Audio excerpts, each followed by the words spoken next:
नमस्कार, मैं हूँ गिरीश गेरोला और आप देख रहे हैं मेरो रहबार। इस बार चुनाव के में जाने से पहले आपके सामने क्या-क्या चुनौतियां आ सकती हैं, चुनाव इलेक्शन कमीशन की तरफ से इस गीत पर नजर डालते हैं। ए पार्टी फिर आगे चुनाव ए पार्टी बड़ा बड़ा लालच मिलाला जाति पाति का दाव चलाला बड़ा बड़ा लालच मिलाला जाति पाति का दाव चलाला बड़ा बड़ा लालच मिलाला जाति पाति का दाव चलाला बड़ा बड़ा लालच मिलाला तो कई लालच आपको मिल सकते हैं। वोटर्स डे पर यह अपील की गई है इलेक्शन कमीशन की तरफ से कि जितने भी मिलेनियम बच्चे यानी 2000 के बाद जो बच्चे पैदा हुए हैं, 2000 या 2000 के बाद जो बच्चे पैदा हुए हैं, उनसे अपील की है कि वोट जरूर डालें। बात करें पौड़ी की, तो पौड़ी से आज कई दिग्गजों ने नामांकन किया, जिसमें बीजेपी पौड़ी से राजकुमार पोरी, आम आदमी पार्टी से दिग्मोहन नेगी, यमकेश्वर बीजेपी से रेणु बिष्ट और यूकेडी से कांति किशोर भट्ट के अलावा पूर्व स्वास्थ्य मंत्री सुरेंद्र सिंह नेगी ने भी आज पौड़ी जिला मुख्यालय में पहुंचकर नामांकन किया। किस तरह की परिस्थितियां थी, एक नजर डाल लेते हैं।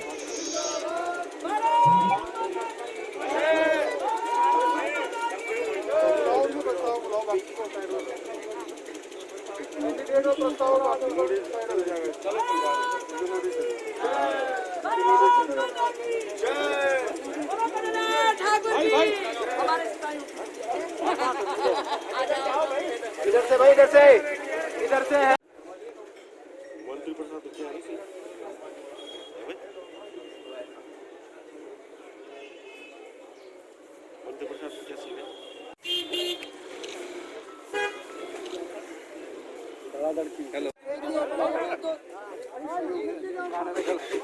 एक सेकंड है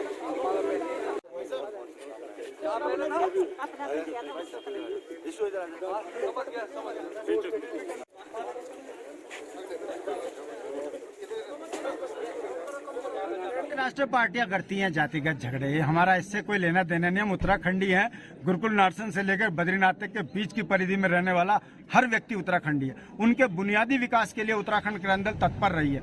हमने जिन बुनियादी सवालों के लिए राज्य मांगा था, उस पर इंच मात्र काम नहीं हुआ।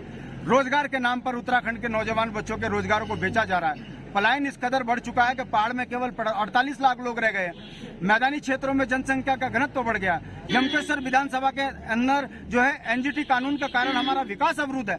ब्लॉक स्तर पर ना पेट्रोल पंप है, ना सड़कें सही है, ना स्वास्थ्य की व्यवस्था सही है। तो मैं जिन स्थानीय मुद्दों को लेकर यमकेश्वर विधानसभा की जनता के बीच में प्रत्याशी के रूप में खड़ा हूं, मेरा विश्वास है कि उत्तराखंड में यमकेश्वर विधानसभा इस बार प्रचंड बहुमत क्षेत्रीय दल के नेता को जिताकर भेज रही है। जैसा समर्थन मुझे मिल रहा है, मुझे लगता है कि राज्य आंदोलन की तर्ज में क्या हिंदू, क्या मुस्लिम, क्या सिख, क्या ईसाई, क्या उत्तराखंड का प्रत्येक समाज उत्तराखंड के आंदोलन के साथ जुड़ने का प्रयास कर रहा है और मैं जीत रहा हूं, ये मेरा बिल्कुल विश्वास है। देखिए, भारतीय जनता पार्टी ने मुझे मैदान में उतरने का आदेश दिया है और निश्चित रूप से भारतीय जनता पार्टी की जीत के लिए मैंने नामांकन किया है। महंत जी, वहाँ पे आपके विरोध में जो कांग्रेस से अनुकृति गोसाई को कांग्रेस ने टिकट दे दिया है, वो कितना फायदेमंद होगा? क्योंकि कहीं ना कहीं वहाँ से जो 12 लोग तैयारी कर रहे थे, उनमें विद्रोह पैदा होने की संभावना है, तो वो आपके लिए किस तरह से फायदेमंद होगा? देखिए, अभी दूसरे की बैसाखियों पे मेरा प्रतिद्वंदी होगा, मुझे जहाँ तक ख्याल है, और उनके बीच में जिस तरह से फूट है उसका लाभ तो हमें मिलेगा। और मुझे लगता है कि जिस तरह से पैसे के बल पे टिकट आया है कांग्रेस में, तो मैं समझता हूँ कांग्रेस के रसातल में जाने का ये सीधा मार्ग है। टिकट काटने की चर्चाएं चल रही थी और कहा कि दिलीप रावत ने के कारण से मेरा जो यहाँ का क्षेत्र विरोध हुआ है, तो किस तरह से देखते हो? देखिए, भारतीय जनता पार्टी में कैडर बेस की पार्टी है भारतीय जनता पार्टी, और यहाँ पैसे के बल पे टिकट नहीं मिलते, कार्य के बल पर मिलते हैं। और वो चाहते थे कि पैसे के बल पे, धन बल पे ब्लैकमेलिंग करके मुझे टिकट मिल जाए, जो भारतीय जनता पार्टी ने नकार दिया और उनको बर्खास्त कर दिया। उन्होंने कहा टिकट करने वाले समय 2022 में ये आपका कौन सा चुनाव है? कितनी बार विधानसभा का चुनाव लड़ चुके हैं? देखिए, जीतता हूँ तो 6ठी बार मैं शपथ लूँगा विधानसभा की, और कोशिश रही है सन 85 से लगातार काम करने की, और जनता की सेवा का अवसर जनता देती रही है, कभी कभी आराम भी देती रही है। इस बार बीजेपी ने वहाँ पे अभी तक प्रत्याशी भी घोषित नहीं किया है, तो क्या माने कि बीजेपी ने पहले ही वहाँ पे सरेंडर कर दिया है? उनको उम्मीदवारी आपके मुकाबले का नहीं मिल रहा है क्या? नहीं, ऐसा नहीं है, और कोई ना कोई प्रत्याशी जरूर उतरेगा, और पार्टियों के सामने बहुत सारी दिक्कतें होती हैं, शायद उसे माथापच्ची में लगे होंगे और उसे किसी न किसी व्यक्ति को उतारेंगे। अपनी जीत के प्रति कितना आश्वस्त है आप? जनता का भरोसा है, जनता ने पूरा इस समय मन बनाया हुआ है। मैं समझता हूँ जिस ढंग से जनता ने स्वयं आकर कहा कि आपको चुनाव लड़ना ही लड़ना होगा, और जो प्रतिक्रियाएं इस समय तक देखी जा रही हैं उससे 100% उम्मीद है कि जनता की उम्मीदों पर हम जीतने के बाद खड़े उतरने का प्रयास करेंगे। कोटद्वार में बहुत सारे मुद्दे हैं जो इन 5 सालों में जिनको हाशिए पे रख दिया गया।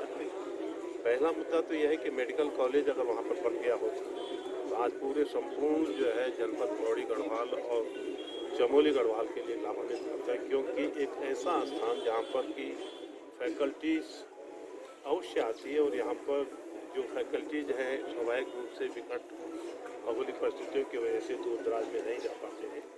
ये मेरा एक ड्रीम प्रोजेक्ट था कि पूरे जनपद और गढ़वाल मंडल के लिए एक बेहतरीन मेडिकल कॉलेज वहाँ पर बनाया जाए ताकि सभी लोगों को स्वास्थ्य लाभ हो सके, किसी भी व्यक्ति को बाहर जाने की आवश्यकता न पड़े, और तीसरा कम से कम 7-8 हज़ार लोगों को रोजगार का अवसर मिल सके। कर रहे हैं भाजपा से 36 एमपीएसएल सीट से 2 बार आप वहाँ पे, एक बार रक्षा मोर्चा से भी लड़ी शायद और एक बार निर्दलीय भी लड़ी। इस बार भाजपा ने आप पे भरोसा जताया है, किस तरह की आपकी प्राथमिकताएं होंगी उस क्षेत्र में? भरोसा जैसे सर्वे हुई है, पार्टी ने सर्वे करवाई है और शायद जनता की मांग रही होगी कि रेलवे अच्छा विकास कर सकती है, तो मैं पार्टी की विश्वास में खरा उतरूंगी। जिस उद्देश्य से उन्होंने मेरे को टिकट दिया है, तो मैं चाहती हूँ कि क्षेत्र में शिक्षा, रोजगार और पानी, बिजली, सड़क जो आम सुविधा होती है क्षेत्र की जनता के लिए, वो सब करूँ। मैम, वहाँ पे आप ही की पार्टी की जो विधायक रही रितु खंडूड़ी, पार्टी ने उनका टिकट काटा, उनकी जो क्षेत्र में जो छवि थी वो उतनी अच्छी नहीं वो बना पाई। अब जब आप वहाँ पे चुनाव लड़ेंगे भाजपा से, तो आप किस तरह से लोगों को कन्विंस करने में कामयाब होंगे? क्योंकि लोग सवाल पूछेंगे कि आपकी पार्टी की जो पिछली विधायक थी उन्होंने काम नहीं किया। किसने कहा कि वो उन्होंने काम अच्छा नहीं किया?